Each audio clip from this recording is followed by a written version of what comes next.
저는 오늘 야고보서 강의 7번째 시간으로 참된 경건이란 무엇인가라는 제목으로 하나님 말씀 증거하도록 하겠습니다. 1장 19절부터요 25절까지는 하나님 말씀에 순종하라는 광범위한 어떤 구체적인 내용이 아니라 광범위한 권면이 나오다가 본문에서부터는 이제는 그리스도인들이 삶에서 구체적으로 어떻게 살아야 할 것인가를 말씀하고 있습니다.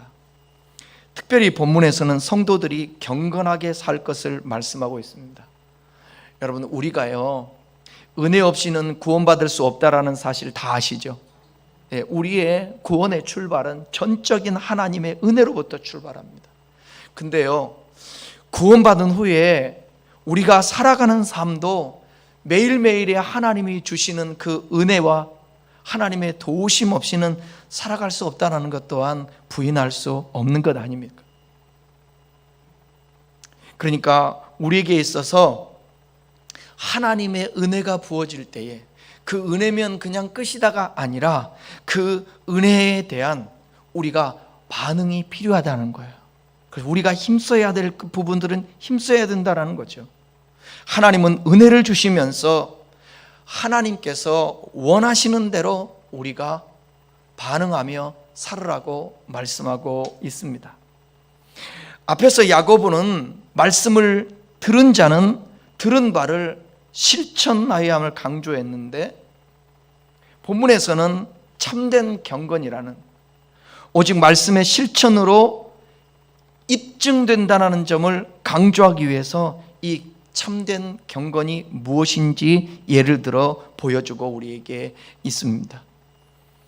여러분, 우리의 신앙은요, 우리의 믿음은요, 그 믿음이 진짜 있는가 없는가, 진짠가 아닌가를 우리가 살아가면서 증명해 내야 되는 거예요. 첫째는 하나님 앞에 증명이 돼야 되는 거고요, 우리와 함께 부대끼며 나를 알고 있는 교우들, 가정들, 동료들에게 내가 진짜 믿음의 삶을 살고 있는가 증명해 내야 된다는 것입니다. 그것을 야고보는 삶으로 살아내야 되는데, 그 중에 첫 번째로 말하는 게 뭐냐? 경건이라는 거예요. 26절의 말씀을 한번 보십시다. 같이 한번 읽어보겠습니다. 누구든지 스스로 경건하다 생각하며 자기 혀를 제갈 물리지 아니하고 자기 마음을 속이면 이 사람의 경건은 헛것이라. 여기 보시면 중요한 부분이 있습니다. 이거 꼭 중요한 부분인데, 누구든지 스스로 경건하다 생각하며 오해할 수 있다는 것입니다.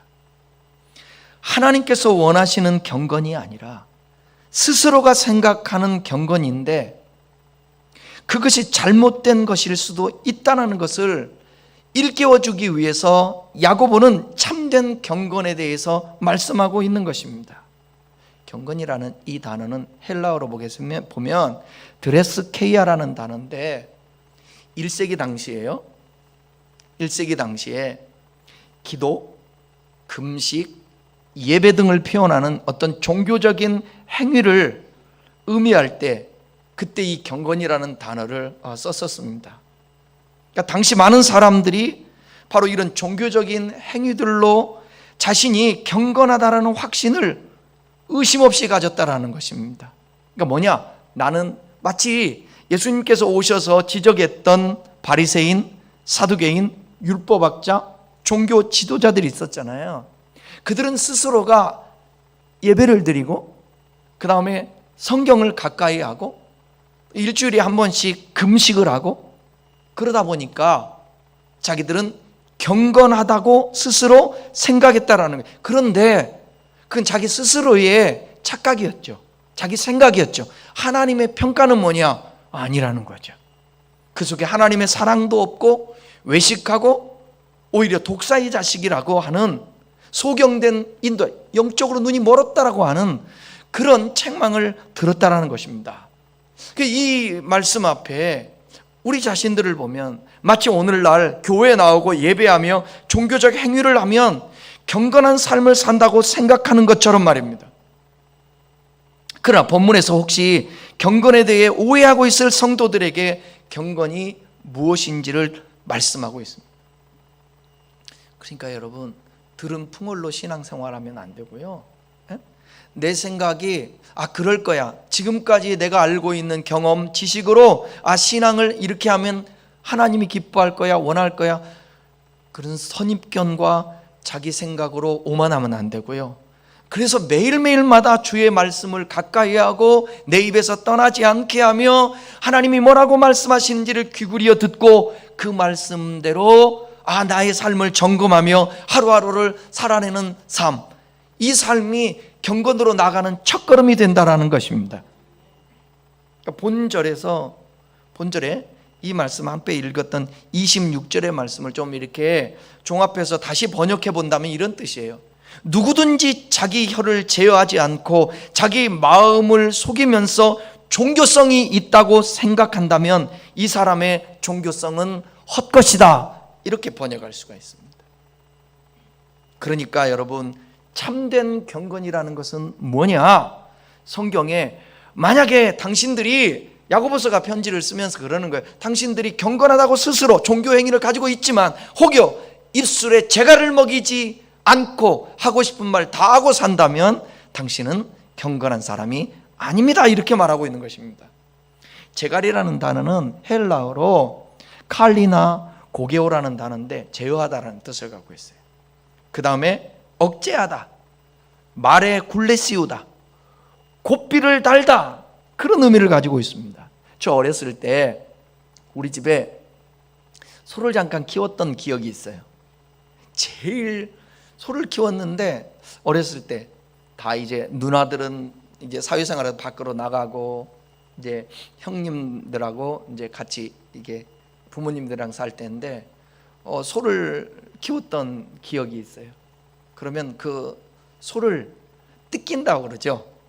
우리 시골에서는 그래요. 그 소를 몰고 가서 풀밭에다가 넣고 말뚝 박아 놓고요. 그렇게 소를 뜯기는데 되게 힘들었어요. 뭐가 힘드느냐? 소를 보는 게 힘든 게 아니라 저 멀리서는 애들이 노는 소리가 들리는데 소를 봐야 되니까. 그러다가 어쩔 땐 제 기억에 한 번은 그냥 소 놔두고 노는데 그냥 가버렸어요. 그래서 놀았어요, 애들하고. 나중에 가보니까 소가 있을까요, 없을까요? 소가 없는 거예요. 소가 없어요. 이게 어린 초등학생이 소를 갖다가 이게 말뚝을 박아놨는데 얼마나 튼튼하게 박았겠습니까? 튼튼하게 안 박았으니까 소가 풀을 뜯어 먹다가 이제 말뚝이 뽑힌 거죠. 그러다가 해가 뉘우뉘우지고 밤이 되니까 소가 아주 그 영물이거든요. 난리 났죠. 제가 소 찾으러 아무리 다녀도. 그래서 집에 와봤더니 소가 집에 외양간에 들어와 있더라고. 그때는 예수도 안 믿었는데 할렐루야지. 근데 이 소 있잖아요. 소 어린 나이에도 소 이렇게 이리야 하지만 어쩔 때는 이게 말을 안 듣고 그럴 때는 이게 소에다가 이 고삐가 있지 않습니까? 그 고삐를 잡으면 초등학생 이제 10살, 11살, 12살 먹어도 그 몇백 킬로 나가는 소를 갖다 제어할 수 있다고요.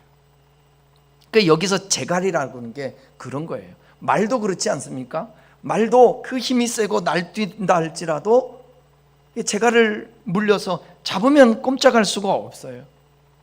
그러니까 영어 현대어 성경인 뉴 리빙 바이블이라는 이 번역에는 뭐라고 나와 있냐면 이 제갈이라는 단어를 컨트롤이라고 되어 있더라고요. 컨트롤. 그러니까 우리의 입에서 나오는, 이 혀에서 나오는 말들을 컨트롤을 해야 된다라는 거예요. 그래야 그가 경건한 사람이라는 거예요. 야생마를 사람의 뜻대로 다루기 위해 입에 고삐를 다는 것처럼 성도 역시도 하나님의 뜻에 합당한 언어 생활을 하기 위해서 혀에 재갈 먹여 그것을 제어할 수 있어야 한다라는 것입니다. 야고보가 흩어져 있던 그리스도인들에게 다른 할 말도 얼마나 많았었겠어요.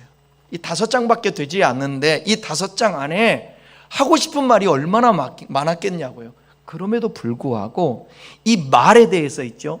3장에 넘어가면 3장 1절부터 12절까지 또 이 디테일하게 말에 대해서 조심할 것을 얘기하고 있고 말의 능력에 대해서 말하고 있습니다. 그만큼 그리스도인들에게 있어서 말은 중요하다는 걸, 그것을 강조하고 싶었던 것입니다. 우리가 예수 믿는 사람들 중에 뭐 쟁이라는 말이 꼭 나쁜 말은 아니지만 예수쟁이들 하면서 예수쟁이들은 뭐라고 그러죠?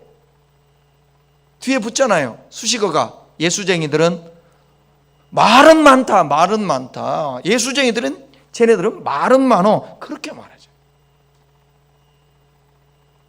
에베소 4장 29절을 함께 보십시다. 무릇 더러운 말은 너희 입 밖에도 내지 말고 오직 덕을 세우는 데 소용되는 대로 선한 말을 하여 듣는 자들에게 은혜를 끼치게 하라. 더러운 말들은 하지 말라는 거예요. 입 밖에 내지 말고 말을 하면 덕을 세우는데 선한 말을 하는 거예요. 그리고 듣는 사람들에게 은혜를 끼치게. 너무 여러분 빈말을 하면 못 쓰겠지만 정말 빈말이라도 칭찬하고 빈말이라도 좋은 말하고 격려하면 그 사람이 힘을 내기도 하고 관계가 절대로 뒤틀려지지 않아요. 옳은 말이라도 베베 꼬아가지고 적절할 때가 아닐 때에 그 말을 하게 되면 그 말이 상처가 될 수 있다는 거예요. 누가 말할 때에 하나님의 말씀 듣기는 속히 하고 말하기는 더디하라. 지난주에 우리가 말씀 들으면서 함께 나누지 않았습니까? 여러분의 입술에 더러운 말이 있지 않기를 바랍니다. 여러분의 입술에서 더러운 말은 입 밖에 내지도 마십시오. 오직 덕을 세우는 말을 하십시오. 이 사람들이 선한 말을 하십시오. 이 사람이 경건한 사람입니다. 아멘. 그리고 우리 교우 여러분들, 성숙한 사람들은 말을 할 때에 어휘도 고급스러운 어른들을 씁니다. 이제 우리 수준 정도 되면 언어도 이제 아름다운 언어들, 알았죠? 아무리 지랄이 그 사전에 나오는 그 표준어다 할지라도 우리가 보통 생각할 때 지랄이라는 단어는 그건 속어같이 안 좋은 말이잖아요. 그럼 쓰지 말자고. 한번 이번 주부터 실행해 보십시다. 다음 주 주일날도 한번 보고 그 다음 주에도 보고 말할 때에 잠시 생각하면서, 왜냐하면 그 속에 참 진실함이 있어도 이게 아름다운 말을 하지 아니하면 그 진실이 이게 통하지가 않고 표현이 잘못돼 가지고 오해할 수가 있어요. 그러니까 덕을 세우는 말, 예쁜 말, 은혜를 끼치는 말을 할 수 있기를 바랍니다. 주님은요, 이 말씀이 참 무서운 말씀이에요.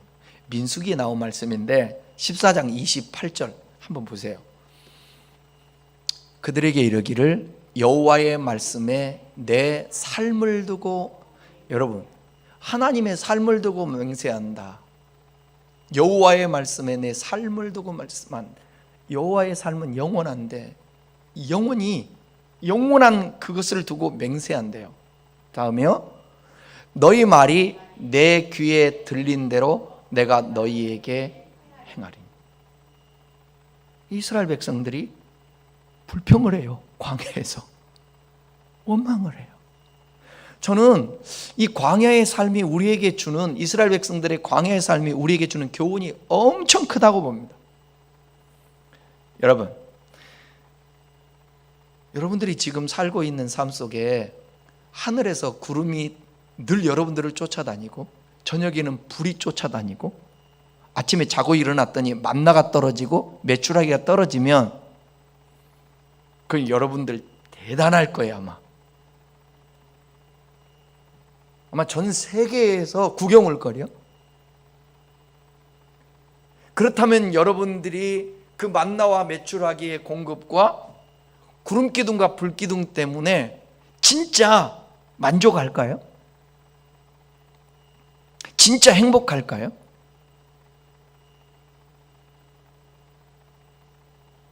아니라는 것을 우리에게 이스라엘 백성들의 광야의 삶을 통해서 가르쳐 주는 거예요. 그래서 여러분, 우리의 삶은요, 절대로 떡으로만 사는 것이 아니에요. 이 떡으로만 살지 않는다라는 얘기는 무슨 말이냐?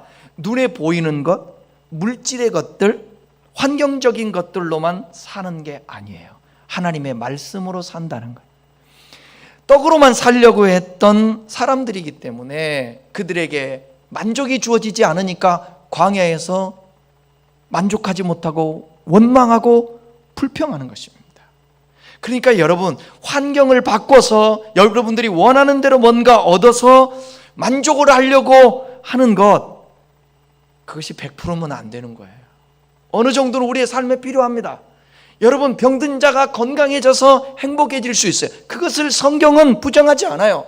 물질로 어려움 당하던 사람이 물질에 충족이 됨으로 말미암아 기뻐하고 감격하는 거, 하나님이 그거 잘못됐다고 얘기하지 않아요. 그러나 그것이 다는 아니라는 거예요. 그것이 다는 아니라는 거예요. 왜 하나님이 함께하고 계셨는데, 하나님이 공급하고 계셨는데, 하나님이 인도하고 계셨는데 왜 불평하냐 이거예요. 그 불평하는 대로 내가 너희들 내 귀에 들린 대로 행하리라. 가만히 있지 않겠다, 주님이. 그리고 광야에서 그들이 불뱀에 물려서 죽게 되는 것입니다. 불평하고 원망하다가 죽어요, 광야에서. 그러니까 우리의 입술이 차라리 여러분, 불평할 거 있으면, 탄식할 거 있으면 그것을 잘 안 돼도 바꾸려고 노력을 해야 돼요. 주님 앞에 누구 욕하고 싶은 사람이 있으면 주님 앞에 대화하는 것입니다. 주님 앞에 대화하면서 욕을 하세요. 그러면 어느 정도는 줄어들 거 아니겠습니까? 시인은 이렇게 말합니다. 시편 141편 3절 보십시다. 여호와여, 내 입에 파수꾼을 세우시고 내 입술의 문을 지키소서. 여기 나오는 말을 파수꾼을 세워서 좀 지켜달라는 거예요. 파수꾼을. 이 파수꾼이 뭐겠어요? 성령님도 될 수 있고, 하나님의 말씀이 이 파수꾼이 되어서 내가 뭐 말을 하려고 하면 말을 닫는 것입니다. 이 속에서 끄집어 잡아다니는 거예요.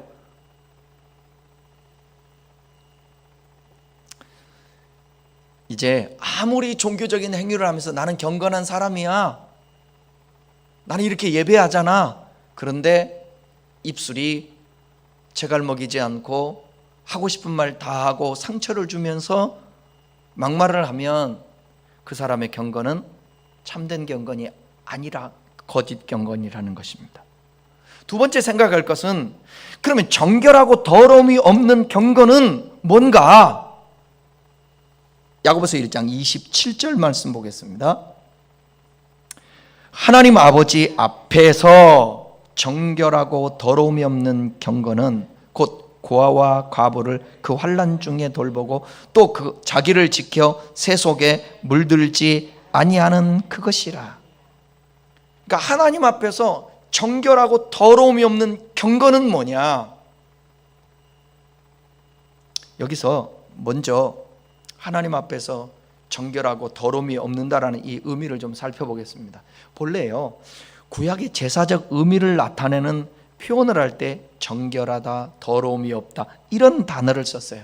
그러니까 하나님께 받아들여지는 제물 또는 하나님께 제사 드리는 제사장이 지녀야 할 필수 조건이 정결하고 더러움이 없는 깨끗함인 거예요. 그러니까 여기 정결하고 더러움이 없는 이 경건은 하나님이 기쁘시게 받으실 만한 경건이라는 것을 알 수 있습니다. 그러한 경건의 모습은 먼저 뭐냐? 환난 중에 있는 고아와 과부들을 돌아보는 거예요. 이 고아와 과부는 연약한 자를 대표하는 것입니다. 그러니까 우리 주변에 있는 연약한 자들을 돌볼 줄 알아야 된다는 것입니다. 여러분, 강도 만난 자의 이웃, 그 우리 설교 많이 들었지 않습니까? 피투성이가 되어서 지금 사경을 헤매고 있습니다. 제사장도, 제사장 하면 종교인들, 하나님을 섬긴다고 하는 대표자를 얘기하지 않겠습니까? 다 지나칩니다. 다 지나칩니다.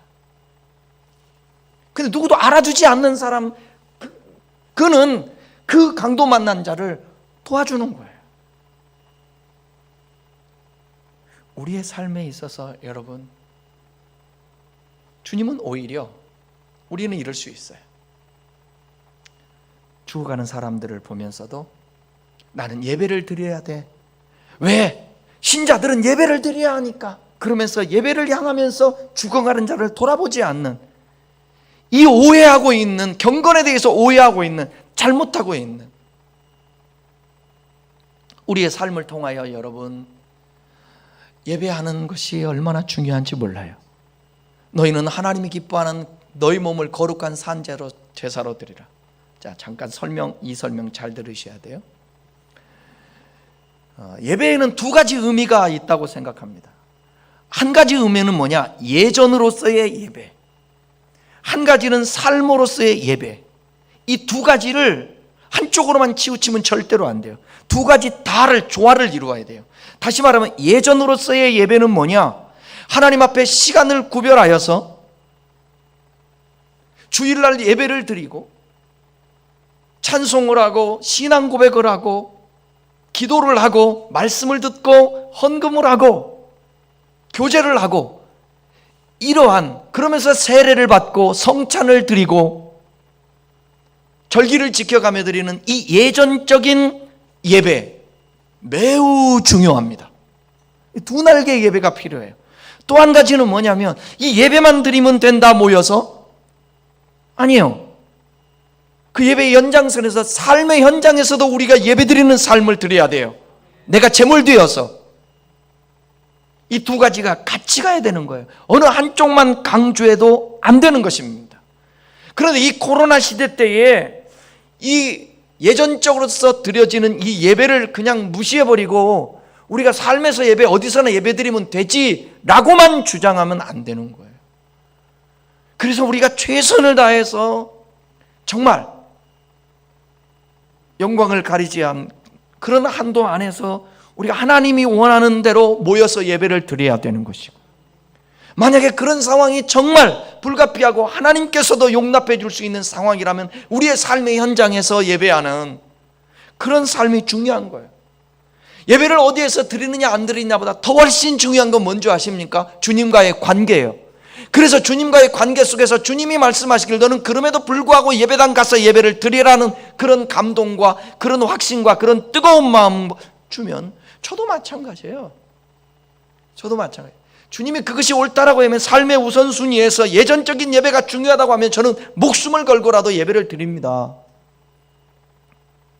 그러니까 주님과 관계 속에서 무엇을 하나 특정 지어놓고 어떤 사람이 나서 선동해서 예배를 드려야 된다, 예배를 안 드려도 된다, 거기에 우리가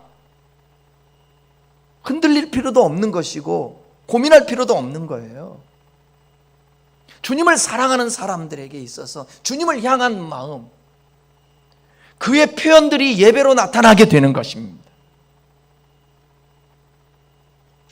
그러니까 당시 사회적 배경 속에서 고아와 과부는요, 부양해 줄 사람이 없을 뿐더러 그들의 법적 권리를 대변해 줄 자가 그 당시에는 없었어요. 그래서 참 비참한 위치에 처해 있는 사람들이었어요. 고아와 과부들, 연약한 자들.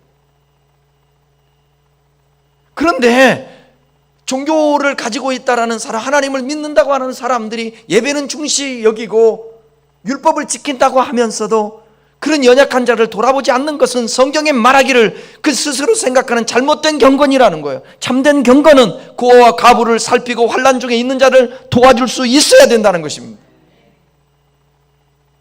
고아와 과부를 돌보는 행위는요, 이미 구약에서 자주 언급하고 있어요. 예수님도 직접 강조했습니다. 사도행전 6장에 보게 되면 과부들에게 구제하는 일을 위해서 따로 사도들이 너무 바쁘고 거기에 몰두하다 보니까 말씀과 기도에 소홀히 하게 되니까요, 그 봉사하고 구제하는 일을, 돕는 일을 하는 데에 일을 맡기기 위해서, 사역자를 세우기 위해서 여러분 기도하면서요, 성령과 지혜가 충만한 칭찬 듣는 사람 7명을 세워요. 그래서 7집사를 세우잖아요. 그들에게 구제하라는 거예요.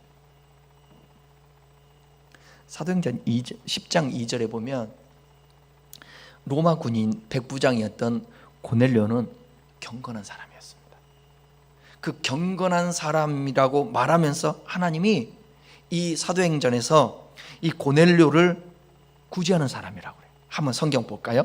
사도행전 10장 2절, 그가 경건하여 온 집안과 더불어 하나님을 경외하며, 경건한 사람은 하나님을 경외하는 거야. 하나님을 섬기는 사람. 그 다음에요, 백성을 많이 구제하고 하나님께 항상 기도하다.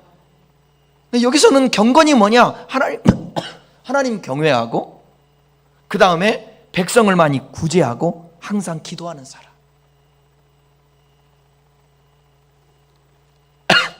자기 것 가지고요, 자기만 풍족하게 먹고 살아가지 아니하고 기꺼이 자기가 가지고 있는 것을 고아와 과부를 환난 중에 돌아보는 것, 이것이 경건이라는 것입니다. 연약한 자를 살피는 것이에요.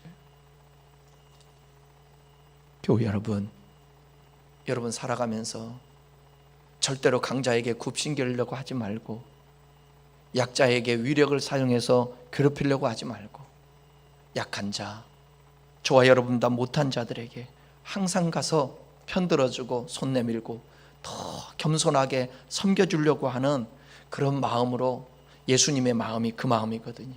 우리 그렇게 살도록 힘쓰십시다. 주변에 가난한 사람, 돌봄이 필요한 사람이 있는데도 돌아보지 아니하는 사람은 결코 경건한 사람이 아니라는 것입니다. 점점 더 주위를 돌아보며 돌봄이 필요한 사람을 돌아볼 줄 아는 사람이 곧 경건한 사람이라는 것입니다.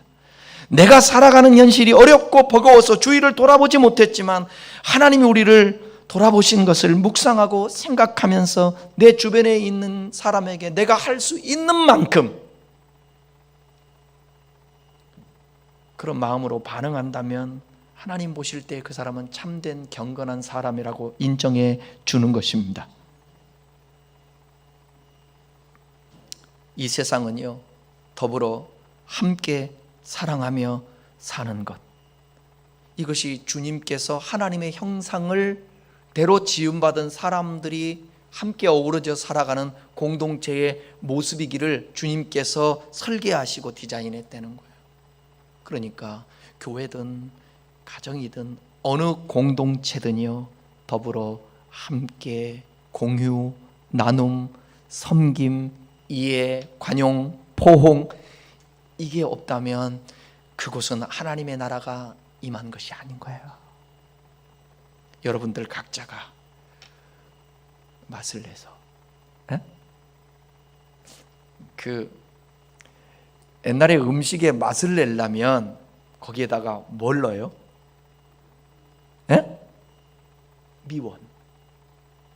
미원을 넣으면 거의 맛없을 수가 없죠. 먹방 유튜브 하는 우리 고향 사람이 삼형제가 먹방을 하는데, 이제 음식을 직접 그 자리에서 만들어요. 이게 소뚜껑에다가 김치를 넣고 뭘 넣고 하는데, 맛이 이상하면 서로 이제 얼굴을 쳐다보죠, 이렇게. 근데 셋째 막내가 호주머니에서 뭘 하나 꺼내요. 그래서 찢어가지고 이렇게 뿌려요. 뭐게요? 스프. 그러니까 그 유튜버 큰형이 하나 갖고 되겠냐? 그러니까 하나를 더 꺼내요. 그래서 넣어서, 그럼 먹으면서 맛있다 하고 먹어요. 맛있다 하고 먹어요.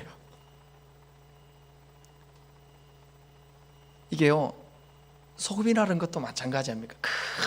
싱거운 음식에 소금 몇 알 딱 들어가면 맛이 나잖아요. 어떤 사람도 요즘은 건강을 위해서 설렁탕 같은 경우도 소금 안 넣고 그냥 자연 맛으로 먹는 사람이 있는데, 그럼 속이 좀 니글거리는데 거기다가 소금 몇 개 딱 넣으면 입에 달라붙잖아요. 우리 자신들, 예수 믿는 사람들이 살아가는 그 속해 있는 공동체 안에서 소금의 역할을 하라는 거죠. 소금의 역할을. 그럴 때에 그 사람을 향해서 너는 경건한 사람이다, 주님이 인정해 준다는 거예요. 여러분, 이런 경건한 사람, 맛을 낼 수 있는, 남을 섬기고 도와줄 수 있는 그런 사람 될 수 있기를 바랍니다. 경주의 최부자 이야기 혹시 들어본 적 있으시죠? 이 경주의 최부잣집에 만석군이었는데 그 전통이요 300년 동안 이어왔습니다. 1600년대 초반에서 1900년 중반까지 무려 300년 동안 12대에 걸쳐서 내려오는 만석군의 전통입니다. 마지막에는 1950년 전 재산을 스스로 영남대학교 전신이 무슨 학교에, 대구대학 있죠? 대구대학에 기증함으로써 스스로를 역사의 무대 뒤로 던져버리고 사라졌습니다. 이 최부자 집안이 300년을 넘게 최씨 부자가 존경을 받으며 명문가를 지켜올 수 있었던 비결이 무엇일까? 그 최부잣집 가문에 지켜온 가훈이 오늘날 우리를 다시 한번 되돌아보게 하는데, 그 가훈의 첫 번째가 뭐냐? 절대로 진사 이상의 벼슬을 하지 말라. 높은 벼슬을 하지 말라는 거예요. 높은 벼슬에 올랐다가 휘말려 집안이 황을 당할 수 있으니까. 두 번째는 뭐냐? 재산은 1년에 만석 이상을 모으지 말라는 거예요. 과욕은 화를 부른다. 1만석 이상의 재산은 이웃에 돌려 사회에 환원을 했습니다. 2만석이 들어오면 만석은 사회에 환원했다는 거예요. 그 다음에 뭐냐? 세 번째는 나그네를 후대하게 대접하라. 누가 와도 넉넉히 대접하여 푸근한 마음을 갖게 한 후에 보냈다라는 것입니다. 300년 동안, 12대 동안. 네 번째는 뭐냐? 흉년에는 남의 논 밭을 매입하지 말라. 흉년 때 먹을 것이 없어 싼 값에 내놓는 논밭을 사서 원통케 해서는 안 된다는 거예요. 그 다음에는 가문의 며느리들이 시집을 오면 3년 동안에 무명옷을 입혔다는 거예요. 내가 어려움을 알아야 다른 사람의 고통을 헤아릴 수 있다라는 것이겠죠. 이거 매우 중요한 건데, 여섯 번째는 뭐냐면 사방 백리 안에. 백리면 뭐예요? 십리가 4kg잖아요. 그죠? 그럼 백리면 몇 킬로예요? 세상에 40kg 이 안에 40kg 굶어 죽는 사람이 없게 하라는 거예요. 먹을 것이 없고 부족을 느낄 때 원망이 생기므로 최소한 사방으로 해서 백리 안의 백성들은 먹는 문제를 해결했다는 것입니다. 이 최부자의 가문의 마지막 부자였던 최준 씨는, 이분이 1884년에서 1970년까지 살았는데 조상 대대로 내려온 재산을 마지막에 대학에, 대구대학과 청구대학이라는 그 대학에 세우는데 기부를 했다는 거예요. 그리고 일제시대 때 백산상회라는 걸 세워서 독립운동에 자금을 지원했다는 것입니다. 그는 스승에서 받은 금원을 평생 잊지 않았다고 합니다. 이런 금원입니다. 재물은 분뇨와 같아서 한 곳에 모아두면 악취가 나 견딜 수 없고, 골고루 사방에 흩뿌리면 거름이 되는 법이니라. 맞아요. 저희 집도 그 집에 옆에 뒤엄자리라고 그러죠. 퇴비를 갖다가 모아놓는데 분뇨랑, 그 다음에 풀 같은 거 쌓아놓고 썩으면 그 모여진데 악취가 나요. 견딜 수 없죠. 근데 때가 되면 그것을 다 흩어서 밭에다가 거름을 주고 나면, 흩뿌리면 그 거름이 많은 열매를 맺게 하는 역할이 되고 악취가 사라진다는 것입니다.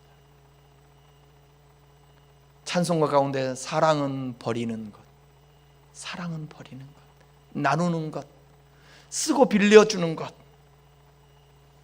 그러면 하나님께서 쓰고 빌려주면 차고 넘치게, 누르고 흔들어 넘치도록 해주신다라는 그 하나님 아버지의 그 섭리가 있다는 거예요.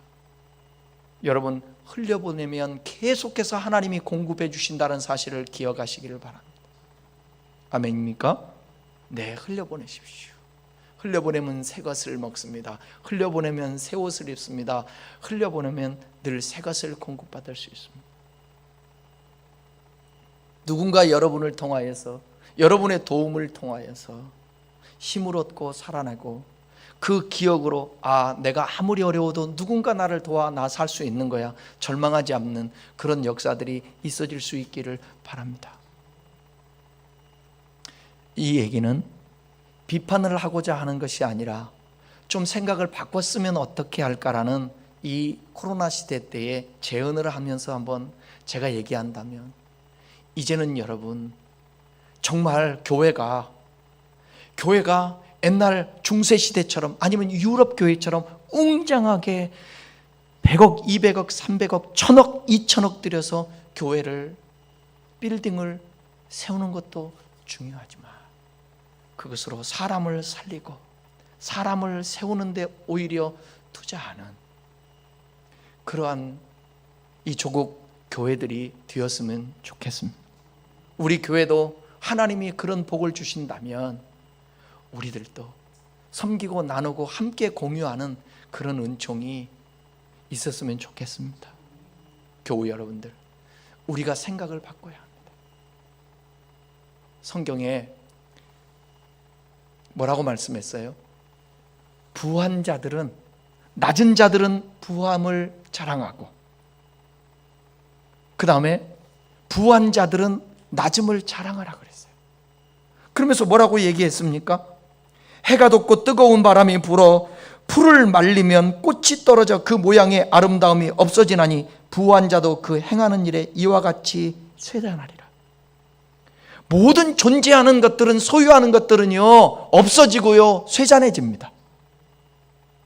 그러나 하나님이 공급하는 저 하늘로부터 오는 빛들의 아버지로부터 공급받으며 살아가는 우리 모두가 될 때에 그것은 썩어지는 것도 아니고 없어지는 것도 아니게 된다는 거예요. 나는 우리 큰나무 교회 여러분, 이 말씀을 듣는 모든 사람들이 정말 하나님이 물붓듯 쏟아주는 여러분들에게 물질의 복도 좀 받았으면 좋겠습니다. 그러나 단서를 달겠습니다. 그것으로 죄짓고 잘못 쓸 사람에게는 하나님이 주지 않기를 바랍니다. 그 받는 것이 오히려 일말하게 뿌리가 됩니다. 그래서 여러분, 하나님이 우리에게 주셔야만 하는 그 당위성이 바로 여러분들이 없는 가운데서도 내가 나눌 수 있을 만큼 섬기고 나누고 베풀고 하는 삶의 우선순위를 섬김에 두고 하나님께 두는 자들에게는 우리 주님께서 시험하신 후에 마침내 복을 내려 주실 것입니다. 오늘 본문에서 세 번째로 경건하고 더러움이 없는 경건은 뭐냐? 정결하고 더러움이 없는 경건은 자기를 지켜서 새 속에 물들지 아니하는 거예요.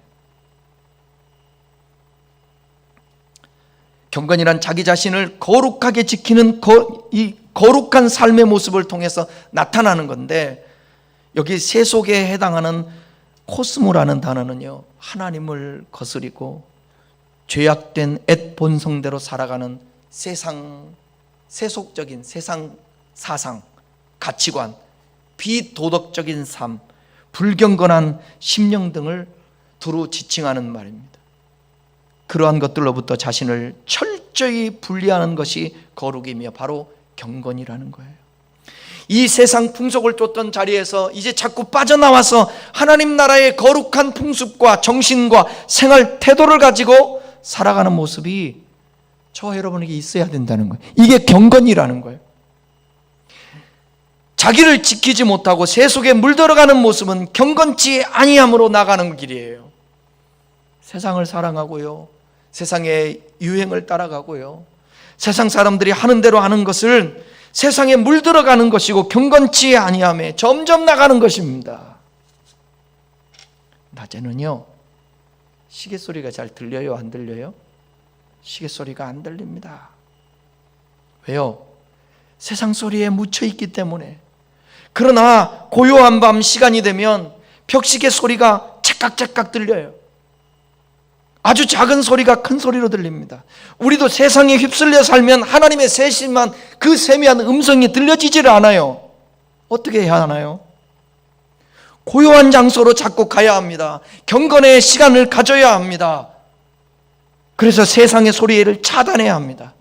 그러면 세미한 음성이 들리게 됩니다.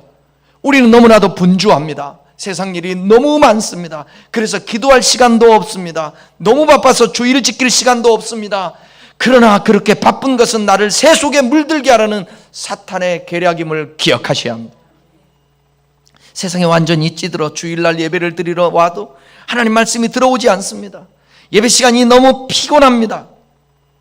이미 마음을 마귀에게 빼앗긴 상태입니다. 열심히 사는 것은 좋으나 하나님 앞에 예배자로 사는 것이 어려우면 절대로 복이 될 수가 없습니다. 사탄의 계략에 걸려들지 말아야 합니다. 교회 와서 설교를 들어도 그 말씀이 들리지 않는다면 이미 마음이 빼앗긴 것입니다. 사모함이 없는 것입니다. 그러기에 하나님의 음성이 들리지 않습니다. 그러기에 아무리 바쁘게 살더라도 마지막 선은 넘지 말아야 합니다. 주일 성수, 예배 생활 이것을 놓치면 모든 것을 잃게 되는 것입니다. 내가 새 속에 물들었다라는 증거는 뭐냐? 하나님께 드려야 될 시간들을 어기는 것입니다. 새 속에 물든 것입니다. 세상 사람은 상관없습니다. 그러나 크리스찬들은 하나님이 그냥 내버려 두지 않습니다. 새 속에 물들어 있으면 반드시 대가가 온다라는 것을 기억하십시오. 그러니까 하나님과 1대1의 시간을 자주 가져야 합니다. 그래야 새 속에 물들지 않습니다. 우리가 마음을 조용히 비우고 하나님의 음성에 귀를 기울일 때 하나님이 우리를 찾아와 주실 것입니다. 그리고 우리에게 말씀해 주실 것입니다. 그럴 때 우리의 영이 사는 것입니다. 그 은혜가 우리 모두에게 있기를 바랍니다. 이 죄악된 세상에서 자기를 지켜 새 속에 물들지 않는다는 것은 쉽지 않습니다. 그러기에 신앙생활은 영적 전쟁이 되는 거예요. 우리 삶 속에서 날마다 하나님이 잡고 계신다라는 것을 믿고 하나님과의 관계를 깨뜨리는 세속적인 것들을 하나씩 하나씩 끊어내고 멀리하고 옛사람을 벗어버리고 새 사람의 옷을 입고 살아가는 훈련이 여러분들에게 있기를 바랍니다. 말씀 한 구절 읽고 말씀 마치겠습니다. 디모데전서 4장 7절 8절입니다. 망령되고 허탄한 신환을 버리고 경건에 이르도록 내 자신을 연단하라. 육체의 연단은 약간의 유익이 있으나 경건은 범사에 유익하니 금생과 내세의 약속이 있느니라. 자신을 연단해야 합니다. 쇠망치로 다듬어야 합니다. 그러면 경건은 범사에 유익하고 이 금생과 내세에 약속이 있는 도구가 된다는 것입니다. 경건의 훈련을 해야 합니다. 새 속에 물들지 않게 여러분 자신을 단속하고 지켜야 합니다. 어찌하든지 섬기고 나누고 구제하고 또 연약한 자를 도와줘야 합니다. 그리고 여러분의 입술을 통제해야 합니다. 그러므로 여러분의 믿음을 증명해내야 합니다. 증명해내야 합니다. 경건한 삶으로. 이런 믿음의 사람 다 될 수 있기를 주님의 이름으로 축원합니다. 기도하겠습니다. 말씀 생각하면서